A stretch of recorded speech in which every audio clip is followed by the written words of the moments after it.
Salut les amis et bienvenue sur Vivre de foi, la chaîne YouTube qui t'aide à approfondir ta relation avec Dieu.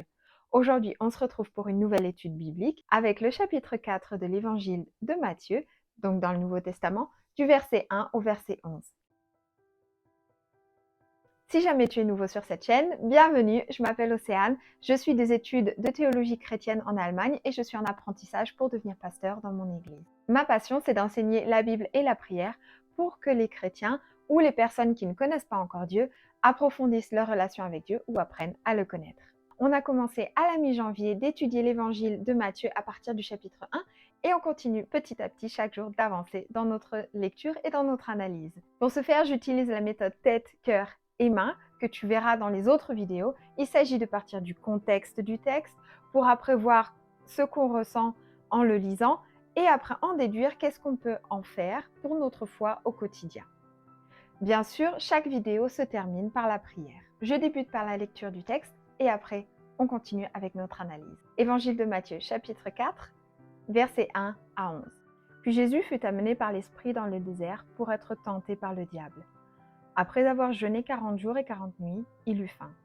Le tentateur s'approcha et lui dit « Si tu es le Fils de Dieu, ordonne que ces pierres deviennent des pains. » Jésus répondit « Il est écrit, l'homme ne vivra pas de pain seulement, mais de toute parole qui sort de la bouche de Dieu. » Le diable le transporta alors dans la ville sainte, le plaça au sommet du temple et lui dit « Si tu es le Fils de Dieu, jette-toi en bas. » En effet, il est écrit « Il donnera des ordres à ses anges à ton sujet, et ils te porteront sur les mains, de peur que ton pied ne heurte une pierre. » Jésus lui dit « Il est aussi écrit, tu ne provoqueras pas le Seigneur, ton Dieu. » Le diable le transporta encore sur une montagne très élevée, lui montra tous les royaumes du monde et leur gloire, et lui dit « Je te donnerai tout cela si tu te prosternes pour m'adorer. » Jésus lui dit alors « Retire-toi, Satan !»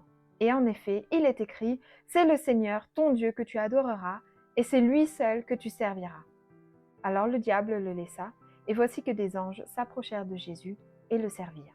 Que sais-tu du contexte de ce texte? Déjà, dans ce passage, Jésus y connaît les textes. Mais de quel texte il s'agit? Jésus y cite la Tanakh. La Tanakh, ou le Tanakh, c'est la version hébraïque des textes anciens. Donc c'est ce que les Juifs avaient à l'époque. La Tanakh, ou le Tanakh, comprend la Torah, les Nevi'im et les Ketuvim. Alors peut-être que tu ne le sais pas, Jésus, il est né dans une culture juive. C'est pour ça que tu verras dans les évangiles qu'il va aussi dans les synagogues, etc. et qu'il a affaire avec les religieux juifs. Quelle est la différence entre les juifs et les chrétiens? La différence se fait dans le Nouveau Testament. Les juifs n'ont pas le Nouveau Testament. Pourquoi? Nous, on croit à Jésus-Christ comme Fils de Dieu, Jésus-Christ qui a ressuscité pour nous sauver de nos péchés et nous permettre d'avoir la vie éternelle, donc à Dieu quand on quitte la terre, et en plus d'avoir une relation avec Dieu, donc quand on est encore sur terre. Les Juifs croient que Jésus était un prophète, mais ils ne voient pas en lui le sauveur qui correspond à leur prophétie. Donc c'est pour ça, par exemple, que vous entendez dans certains livres ou dans certaines vidéos, la culture judéo-chrétienne. En fait, les racines de notre religion sont les mêmes que les racines juives. Jésus, il est né hébreu, il est né dans cette culture juive. Il connaissait les textes originaux hébraïques, il les connaissait par cœur. C'est important à savoir puisque là, ça fait appel déjà aux racines de notre religion. Un autre aspect intéressant de ce texte, c'est qu'au verset 3, il y a marqué par exemple le mot tentation. Dans la version grecque ancienne, il y a le mot pirazo ou pirazo. Pirazo, c'est aussi bien la tentation que l'épreuve. On voit dans la Bible qu'il y a plusieurs histoires où Dieu, il met aussi son peuple, ses enfants, à l'épreuve. La différence entre le fait que le diable y tente et le fait que Dieu y mette à l'épreuve, c'est que Dieu, quand il met à l'épreuve, ça a toujours pour but de te mener vers lui et d'avoir une relation ou une foi en lui encore plus importante, qui fasse encore plus de miracles et qui bénisse encore plus de gens. Le diable, lui, te tente pour que tu pèches, pour te détruire, pour que tu ailles vers la destruction, vers la séparation d'avec Dieu. C'est pour ça que c'est intéressant que dans la version en grec ancienne, ce soit le mot pirazo, parce que c'est vraiment un mot qui reprend ces deux connotations. Et donc dans le tout premier verset, quand il y a écrit « Après cela, l'Esprit de Dieu amena Jésus dans le désert », ça montre que Dieu, il y a des moments dans notre foi où il nous demande d'aller dans le désert. Et ce sont des situations dans notre vie où c'est un peu aride, où on a vraiment l'impression de faire des sacrifices, où on a vraiment l'impression que nos prières ne sont pas forcément écoutées, où on a l'impression de devoir être endurant et où ce sont des phases difficiles. Mais ça ne veut pas dire que Dieu, il nous a abandonnés, ça ne veut pas dire que Dieu, il nous tente pour le péché. Dieu, il ne peut pas te tenter vers le péché. Dieu, c'est l'amour, c'est la vérité, c'est la bénédiction, c'est la sainteté, c'est la pureté. Dieu, s'il te met à l'épreuve, c'est pour renforcer ta foi. C'est pour te montrer de quoi tu es capable par la foi. C'est pour te montrer de quoi il est capable, de quel miracle il est capable. C'est pour te souder à lui, pour que ton cœur lui appartienne, pour que ton identité soit ancrée en lui. Et on retrouve cette dynamique, par exemple, avec Moïse, donc qui a passé 40 jours sur le mont Sinaï pour recevoir les 10 commandements. Avec, par exemple, Élie, qui a passé 40 jours dans le désert pour aller vers la montagne pour pouvoir entendre Dieu. Et Élie, il marchait en plus sans provision. Donc, comme là, Jésus, il a pas bu, il n'a pas mangé. Élie, il marchait aussi sans provision. Et aussi, bien sûr, l'histoire du peuple d'Israël qui marche 40 ans dans le désert, qui obtient donc de manière miraculeuse les proviandes, le manna qui tombe du ciel, la viande avec les oiseaux par milliers qui tombent, etc. Donc ça, ce sont des passages, par exemple, qui montrent que Dieu, des fois, il peut t'amener vers des situations arides. Je ne dis pas tout le temps, je ne dis pas tout le temps et je ne dis pas que toutes les phases difficiles de ta vie sont voulues par Dieu. Je dis simplement qu'il y a des phases qui sont effectivement voulues par Dieu et il y a des phases qui ne sont pas voulues par lui, mais que Dieu transforme pour qu'en découlent des miracles et que ta force et que ta foi soient ancré vraiment en lui. Ce qui est intéressant ici, c'est que le diable, il essaye donc de mener Jésus au péché. Pourquoi c'est extrêmement intéressant? Parce que Jésus, il n'aurait jamais pu nous délivrer, nous sauver, s'il avait péché. Il est écrit que Jésus est le seul être humain n'ayant jamais péché. Et c'est ce qui lui permet justement de vaincre la mort, de vaincre le diable, d'avoir ressuscité et de nous permettre d'être pardonnés de nos péchés pour avoir une relation avec Dieu et avoir cette vie éternelle, donc quand on quittera la terre. Si le diable, il avait réussi à tenter Jésus, et donc à l'amener vers le péché, Jésus n'aurait pas pu accomplir sa mission.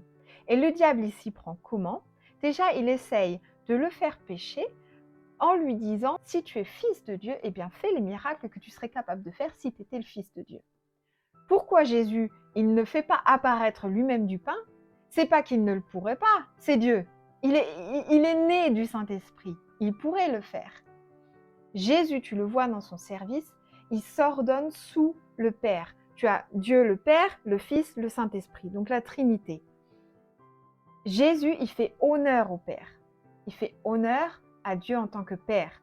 C'est-à-dire qu'il se soumet à la volonté que ce Père a pour lui. Sa volonté, c'est il doit être mis à l'épreuve 40 jours dans le désert, sans manger, sans boire. Jésus, il s'y soumet.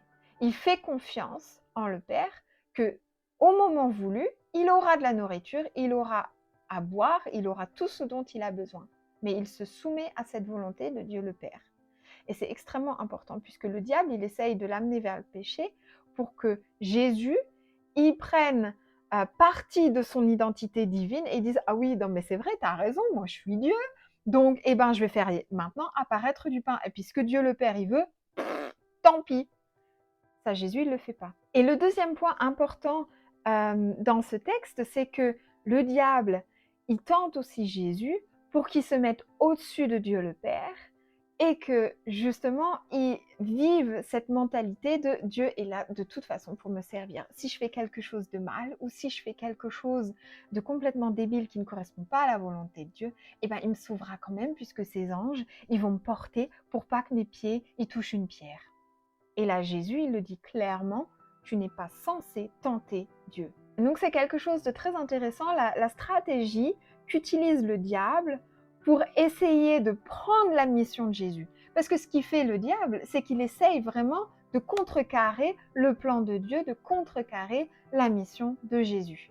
Mais Jésus, il est tellement ancré dans sa mission, dans son appel, dans son identité, qu'il ne se laisse pas avoir. Grâce à ça, grâce à sa foi, grâce à sa discipline, grâce à sa confiance en son identité en tant que fils divin et sa confiance en Dieu et sa volonté de nous montrer le royaume de Dieu, on a pu être sauvé puisqu'il ne s'est pas laissé tenter.